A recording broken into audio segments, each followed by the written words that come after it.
আসসালামু আলাইকুম সুপ্রিয় দর্শক। এবার দ্বিতীয় পদ্মা সেতু নির্মাণের উদ্যোগ নিয়েছে সরকার।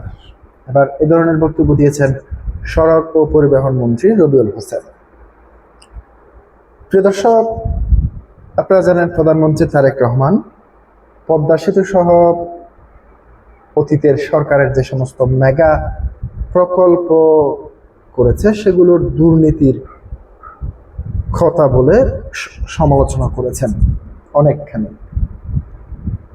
প্রিয় দর্শক, এবার নতুন করে আরো একটি পদ্মা সেতু নির্মাণের প্রতিশ্রুতি দিয়েছেন সড়ক ও পরিবহন মন্ত্রী অর্থাৎ সেতু মন্ত্রী।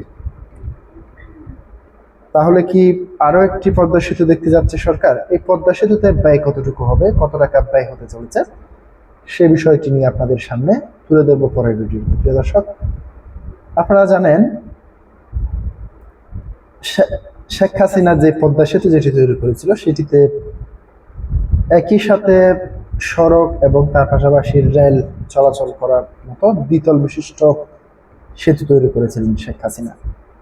এই পদ্মা সেতুও কি দুইতলা বিশিষ্ট কিংবা সেখানে ট্রেন চলাচলের সুযোগ রাখা হবে কিনা সেটি প্রশ্ন উঠবে। তার পাশাপাশি হঠাৎ করে একটা পদ্মা সেতুর জায়গায় আরেকটা পদ্মা সেতু চাইলে অন্য কোথাও অন্য সেতু করতে পারত, যেমন চট্টগ্রামের যে কালুরঘাট সেতু রয়েছে সেটি করা যেত, কিংবা অন্য জায়গায় এর চেয়ে আরো জনদুর্ভোগ সৃষ্টি হচ্ছে অনেক জায়গায় বেশি, কিন্তু পদ্মা সেতুতে কেন আরো একটি পদ্মা সেতু নির্মাণ করার প্রকল্প হাতে নিচ্ছে সরকার?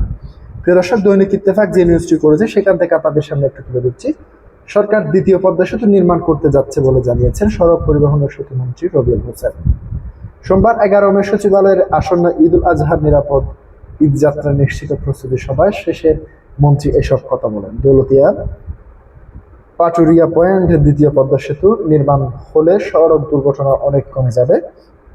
এই বিষয়ে দৃষ্টি আকর্ষণ করলে সড়ক পরিবহন মন্ত্রী বলেন, হ্যাঁ, পরিকল্পনা নেওয়া হয়েছে। দ্বিতীয় পদ্মা সেতুর 3টি প্রস্তাবনা আছে। তার 1 নম্বর প্রস্তাবনা আপনি যেটা বলেছেন, এই রুটে আমরা দ্বিতীয় পদ্মা সেতু নির্মাণ করতে চলেছি বলে আমি এই মুহূর্তে।